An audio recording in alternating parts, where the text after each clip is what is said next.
Dito tayo sa may dulo ng seawall, sa may beach. Ngayon mag-ano man tayo. Screen recording. Ayun na. Screen recording. I-launch ko siya dito. Take off permitted 27 satellite. Pwede na. Record tayo.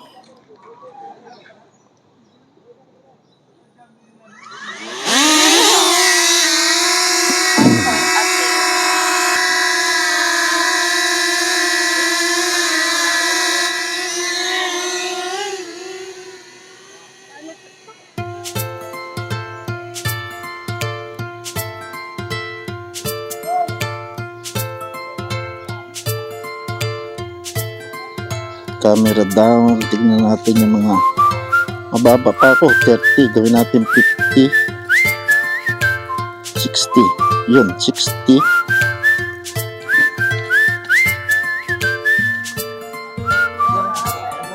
Baba natin ang camera, tignan natin yung mga naliligo dito mga bata.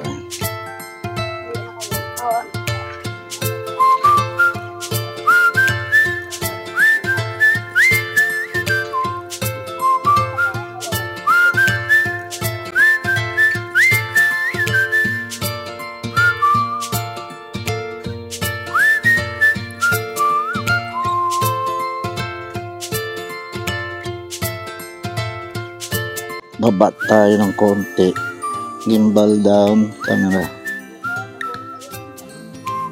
Nasa 60 meters altitude. Baba tayo para makita natin. Ano ba yung nakikita kong yan? Mga bata.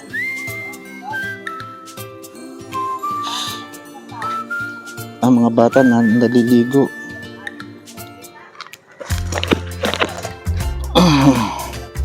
Ang hirap tong. Baba pa tayo, gawin natin 30 meters. 35 pwede na yan.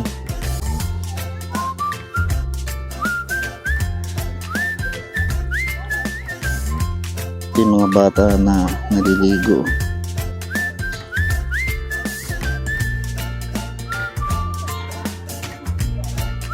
Nakasalbabida pa si Buboy.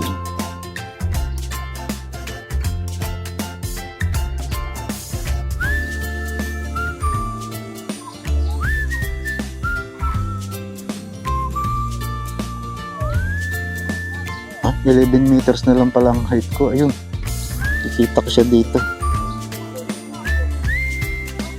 Linaw ng tubig ngayon, no? Ano kasi, kalmada, at dahil summer nga, walang ulan, walang tubig na nanggagaling sa ilog, kaya malinis ang tubig. Taas natin ng camera.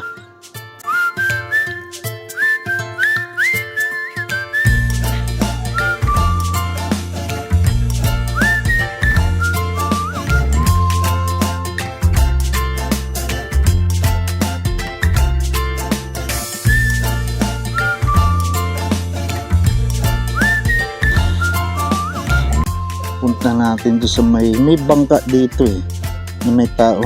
Parang yung mga nangingisda, nagpe-prepare sila para pumalaot. Tignan natin. Camera up. Ayun bangka sa dulo. Lapitan natin. 14 meters lang ako 14 meters. Pero kung titignan ko dito, hindi lang 14 meters. Kung naka-base do sa sea level. Kasi dito siya nag-take off sa seawall. Mataas ng seawall Napitan natin yung bangka.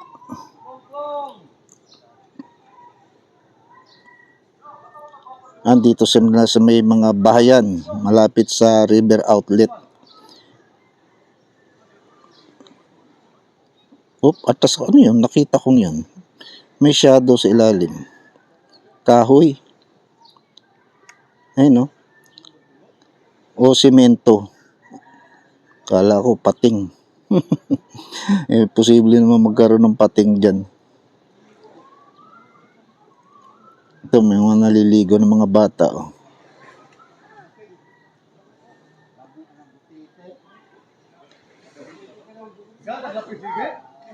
May lambat sila, hinihila. Naglatag ng lambat to. Yan sila, oh.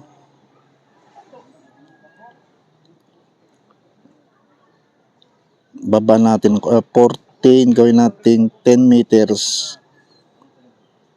11, 10. Yan, 10 meters ang height.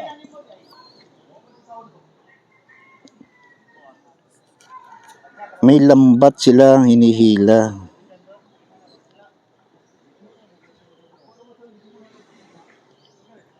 Ikutan natin. Ito maganda pag ang RC mo, nilagay mo sa tripod, steady lang ang hawak mo. Gaya niya, no? Hindi ka mahihirapan mag-navigate kung iikutan. Yung manual circle gagawin mo, hindi ka mahirapan. Kasi steady lang ang RC, hindi mo kailangan, walang bigat sa kamay mo yung RC. Kasi nakapatong ang RC ko sa tripod.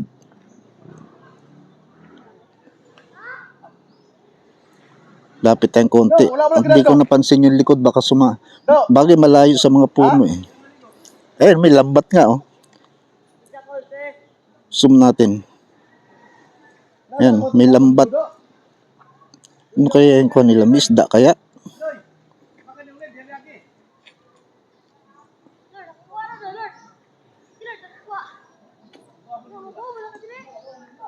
Wala namang isda.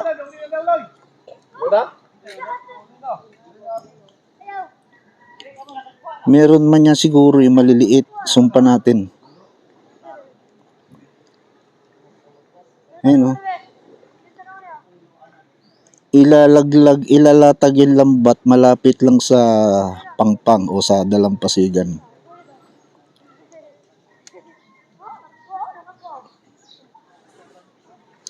Puntahan natin tong isang lalaki.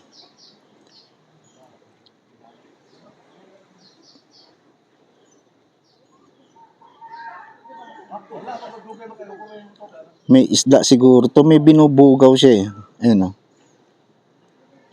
Yan yung lambat. Pakanan pala yung lambat. Ayun oh. Dalawa sila. Ayun oh. Naaninag ko dito yung forma ng lambat eh. Pabilog eh. 67% battery. Okay pa yan.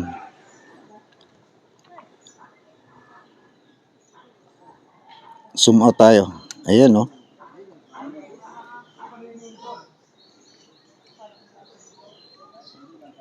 Atras tayo.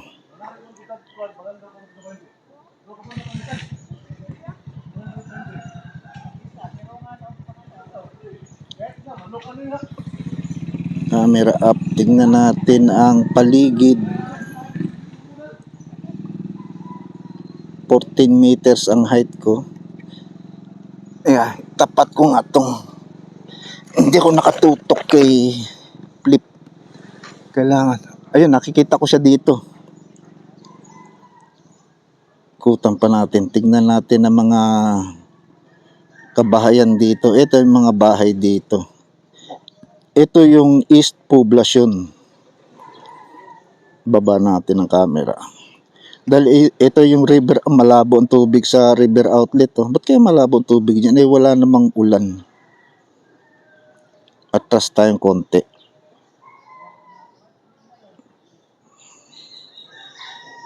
Tapos, mag-sideways tayo going left para makita natin tong. Hindi ko na makita si Flip dito. Lumayo kasi siya eh. 14 meters ang height.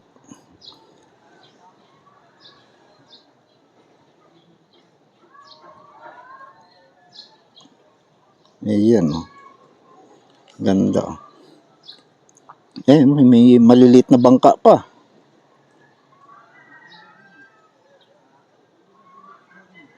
Taas natin konti ang gimbal camera. Taas pa. Ito pala yung isang resort. Ano ba pangalan nitong resort na to? Ayan eh, may puti. Resort yan. Kung di ako nagkakamali, ito yung resort eh. Kung nasa highway ka, nandun ang gate niyan. Ito yun. Kalimutan ko na pangalan tong resort na to. Ito yung pinakamalapit na resort dito eh. Taas natin ang camera. Pwede ko pa siyang lapitan. Pero hindi ako pwedeng masyadong malapit kasi nabablock ako ng kumpol na mga puno. Pero kaya pa naman siguro yan ni DJI, yung transmission. Yan ba yung resort? Palagay ko yan ang resort.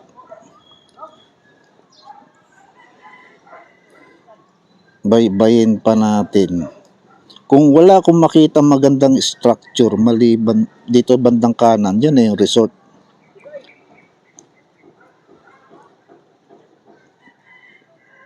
Ang distance niya sa akin 550 meters. Yun na nga yung resort. Wala nang ibang structure dito eh.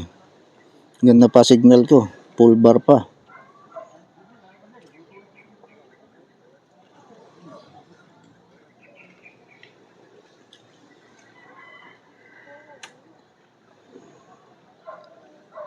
Yun nga siguro yung resort.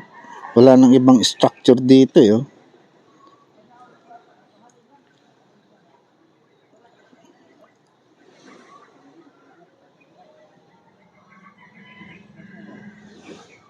Wala nang ibang structure. Yun nga yung resort. Ganda ng kan. Ang linis ng dalampasigan ngayon, no? Dahil summer, walang baha, walang tubig galing sa ilog. Kasi ang ilog ang nagdadala ng basura sa baybayin. Yung mga putik, yung mga kahoy. Ito yung resort. Ayan, ito pala yung hinahanap kong resort. Ayan, no? Ito yun, yung resort. Nag-iisa lang naman to yung dito sa East Poblacion. Zoom nga natin, tingnan na. Ito ang resort. Ayan, no? Napuntahan namin to noon eh. Yan ang resort. Ito pala yun, resort. Ito yan. Taas natin ng camera. Yan nasa gitna na yan. Ano yan? Parang isang maliit na kwarton aircon. Pwede mong rentahan. Kung dalawa lang kayo, pwede yan. Tapos may pool pa dyan sa likod nitong puno na to. Yan, may swimming pool dyan. Kaya kung ayaw mo sa dagat, doon ka sa swimming pool. Ngayon, kung gusto mo naman sa dagat, dito ka sa dagat. May access sa dagat.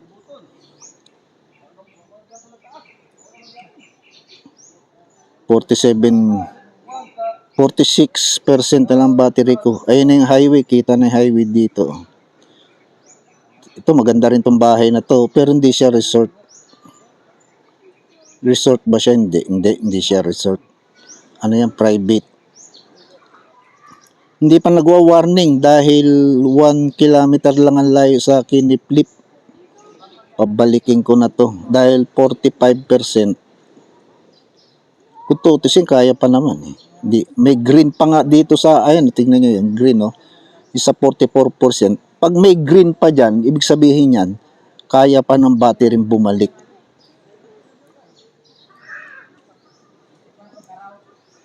Yan, dun ako. Yan, sa may H. Taas ang camera. Mainit dito sa pwesto ko. Yan, lilipat muna ako sandali. At naarawan yung spot ko eh. Yan. Yan ang kwan. Sana ba ako? Ito sa H, andun ako. 1,037 meters. Sabihin 1 kilometer. Taas natin dahil ang height ko lang ngayon is 14 meters. Taas pa natin. Dito sa angle na to, tingnan natin ng itsura ng poblasyon. Ang araw nasa likuran ng drone, bandang kaliwa.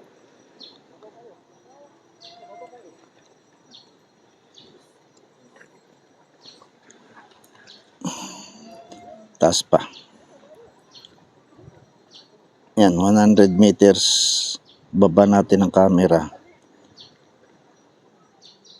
Max altitude Uy, reached. 120 na pala.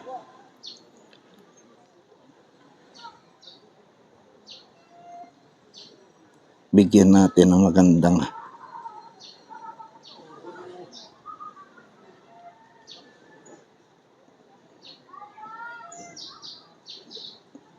pabalikin ko na to. 35%.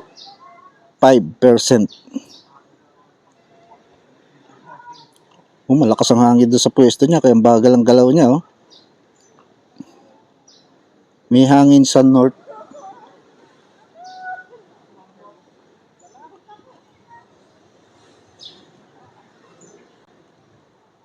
Ganda.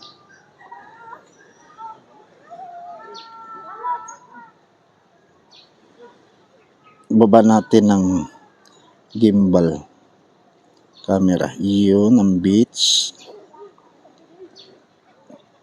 Tapos paba tayo. Gawin nating Battery 80. level is low. Aircraft will return to the home point in 10 seconds.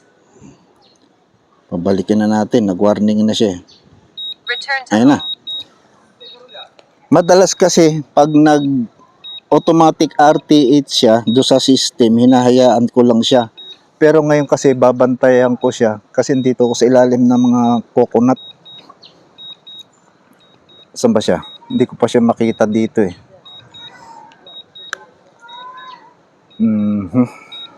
Malayo pa siya. Hindi ko pa siya nakikita. Wala pa.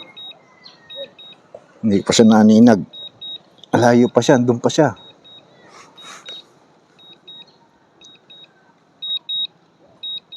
Aabangan ko na lang siya. Kukontrolin ko siya eh. Pag hindi ko siya kinontrol, ang land niya dito sa mga puno. Hindi pa naman to omnidirectional ang obstacle sensor niya. Malayo pa rin siya.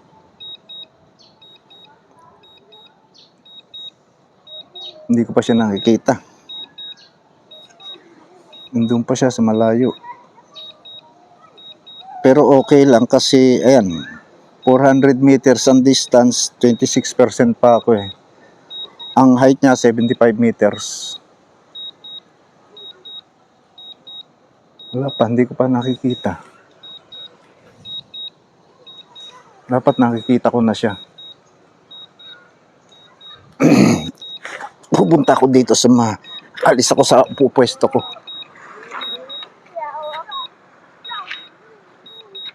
Dahil hindi ko siya nakikita eh. Ayun na, nakita ko na siya. Ang gagawin ko lang, pagtatama na siya, kakancel ko siya. Kasi tatama siya sa mga puno. Ang gagawin ko, paatras, hindi, papuntahin ko siya sa, hindi, mali. Palayuin ko siya.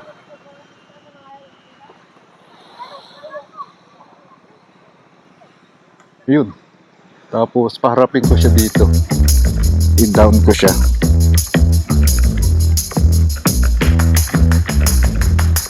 Low battery. Return to home promptly. Ayun na, nakikita ko na siya.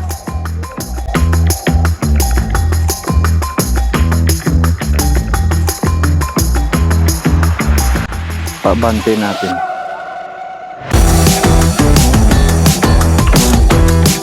Baba.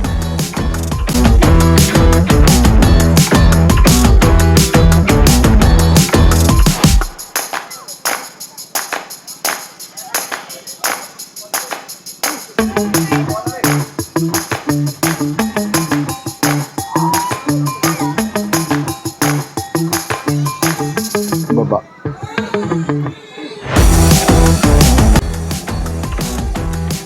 Lapit.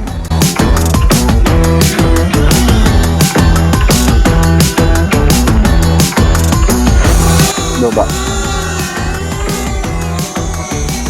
Yan ang mahirap.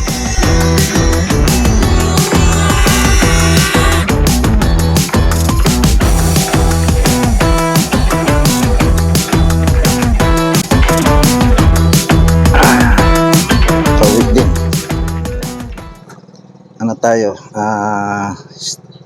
Stop recording. Yan.